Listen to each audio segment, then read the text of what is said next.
Gloves, suits, glasses, and masks. Tires, couches, mattresses, you name it, it's probably been dumped. According to the NTSB, this guardrail, which as you can see, damaged once again. The district says if they ever go under a hard lockdown, teachers should lock the door. Students should hide from all visible windows and turn off the lights. Her husband told police she walked out of their home and then down the street. Since then, there's been no sign or trace of Bianca. It was in this house behind me where 3 people were found dead early this morning. Now, right now, I'm in the 200 block of Persimmon Street here in Sanderson. I want to walk y'all through what the sheriff told me exactly what happened out here this morning. Alexa Dunson joins us now with our coverage there. She is live from the school board. Alexa, what can you tell us today?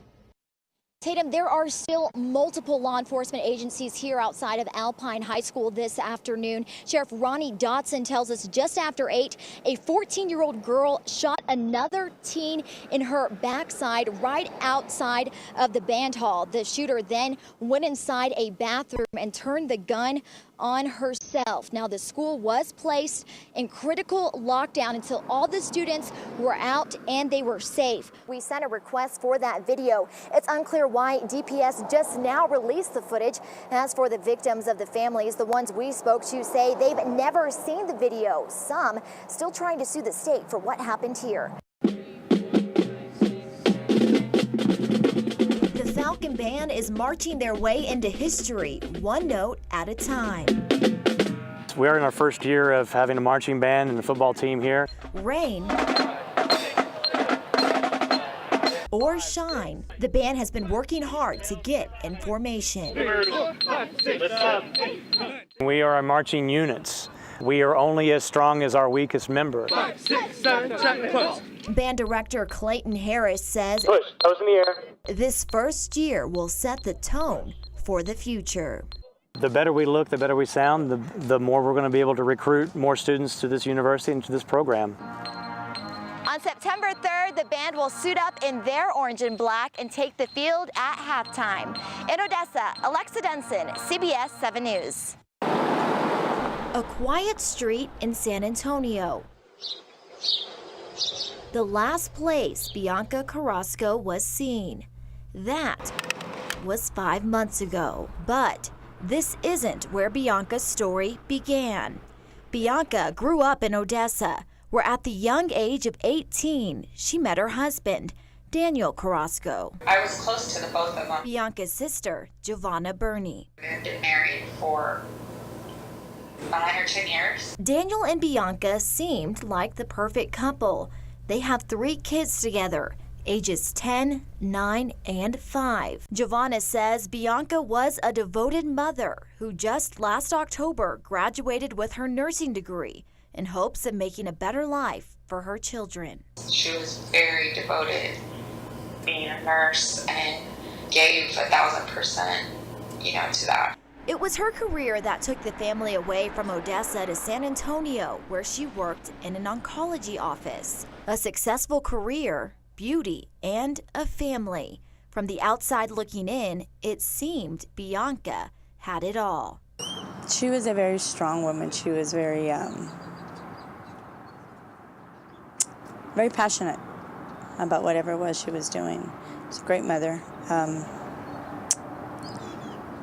But of course, like all of us, we have our own inner demons. Inner demons. That included a failing marriage and, according to family, a forbidden love affair. I knew that he wasn't ready to let her go, but she was. She was done, and he wasn't. She claimed that she found out she had an affair, cleaned out her bank account, gave back the wedding ring. But those aren't the only red flags. Just days before her disappearance, there was this text conversation between Bianca and her sister. I will not be controlled by a man and money. Just 3 days later, one final conversation. That day I spoke to her. It was about 2 o'clock that afternoon. So it's interesting because the days leading up to her missing, she was pretty frustrated with everything going on. There was a lot of chaos.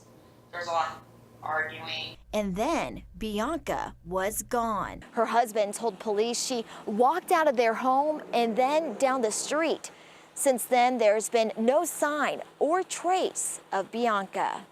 That argument is detailed here in a San Antonio police report. It all centers on the alleged affair. Your call has been forwarded to an automated voice messaging system. Family says Bianca's phone has been turned off since 10:22 on that Sunday night. She would have never turned her phone off. She was always on her phone. But before Giovanna would get police involved, a phone call. On the other end, Daniel Carrasco, Bianca's husband. And he said she left. And I said, what do you mean she left? And he said, I don't know, she left. During the Sunday night argument, Daniel told Giovanna that he grabbed the couple's youngest child and got in his truck, headed back to work in Odessa. That's when he explained Bianca walked out the door, leaving the other two children home alone. And I asked him, I said, so you saw her walking. Did she see you leaving?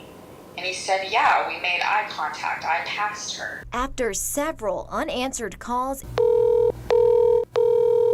and text messages, Giovanna called Bianca's workplace on Tuesday. And they say that she's not there. And I asked if she was there Monday. And they said no. Now Giovanna was sure something was wrong. Because I spoke to her husband also that day, and I said that I was going to call the police. And he said, don't call the police. This is what she wanted. And I said, no, I'm calling the police. There's something not right. I can feel it. Well, we first took the report on May 3rd. Officer Douglas Green works for the San Antonio Police Department. The husband did not make a police report. It's our understanding that he thought that Ms. Carrasco was going to return home. So he didn't raise really any concerns and felt the need that he needed to make a report. Police acknowledge marital issues between Daniel and Bianca, but they say that doesn't mean he's to blame for her disappearance. For right now, we don't have any concrete evidence to show that her husband is involved or where her whereabouts may be. Police questioned other people, but they all checked out. We've talked to other individuals, male individuals that may have known her, and still nothing has really developed. In the days after her disappearance, Giovanna was finally able to get her sister listed as a missing person, and that's when the search began. We had people go look, prep fires, look in the area. I mean, and nobody saw anything. Nobody heard anything. Police say it's possible that Bianca did just walk away, wanted to start a new life and get away from her failing marriage. But it's also possible someone else was involved. We're not ruling anything out in this case. There could be some foul play involved. Foul play. It's a theory the family has had to come to terms with. When does it not hurt so much? Of course I pray and, I have faith, but I also know at this point in time, why is he walking around so cocky? Playing golf every weekend. Why are you so sure they're not going to find a body? But there are two sides to every story, and we wanted to give Daniel Carrasco a chance to share his. So we reached out, not once, Your call has been forwarded to an automated voice messaging system. not twice. Yeah. Hi, Daniel. And the last time.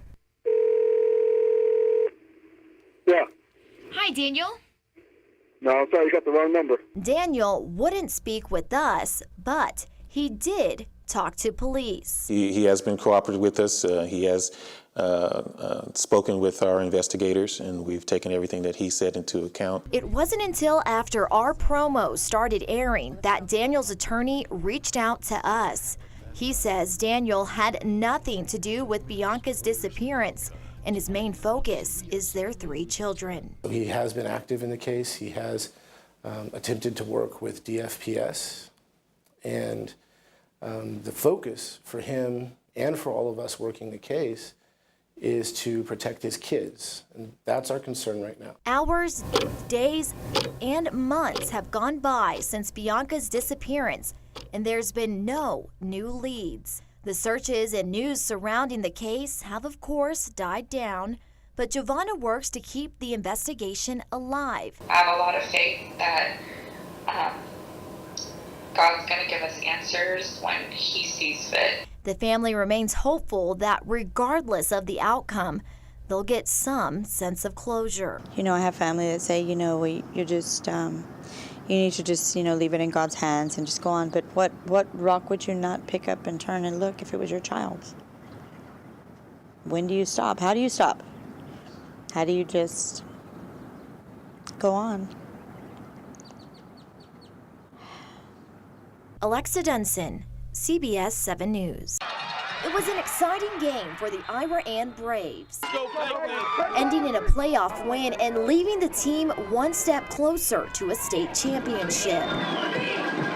But no one could predict what would happen shortly after the Friday night victory. All I heard was slam on the brakes, and we all, everybody just suddenly went forward really fast. Nalea De Luna is a freshman on the junior varsity cheer team. Just a few short hours removed from the horror of the crash, she's still in disbelief about what happened. I flew all the way forward and out the bus. I thought I was the only one alive. I thought everybody else had died. I remember Miss Pope's body was on me. A break in her leg, a sprained ankle, a concussion, and a few scratches.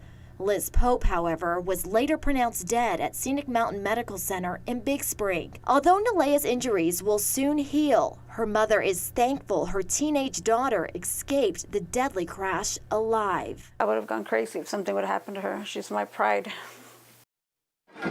These girls have rallied behind their team and community all season long, but now they're needing some support of their own. Together, Ariane will move on together. In Ira Ann, Alexa Dunson, CBS 7 News. Gloves, suits, glasses, and masks. It's all part of the cleanup process here at the Ector County Clerk's office after bird feces and inmates clogging toilets forced the employees to relocate.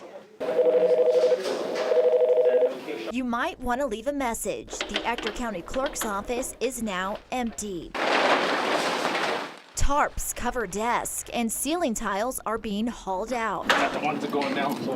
Employees have been complaining of severe headaches, fatigue, rashes. The dirty problem is literally over their head. Ector County Clerk Linda Haney says there's been a strong odor lingering for months. The pigeons that are roosting, and subsequently there's feces and eggs, and probably in relation to that there's mites, molds. Corral Environmental Consulting was brought in to check the air quality and clean up the mess. Cleaning and dusting it off with sanitizing supplies, so we can purify as much as we possibly can. The next step is to check the carpet for asbestos. From there, a decision will be made to either clean it or roll out a new one. From time to time that inmates cause leaks. I believe since we have the jail right above this floor, that this particular office has taken more of the smells, of the odors, and more of the contaminants. Their goal is to be back to normal after Labor Day weekend. In Odessa, Alexa Dunson, CBS 7 News.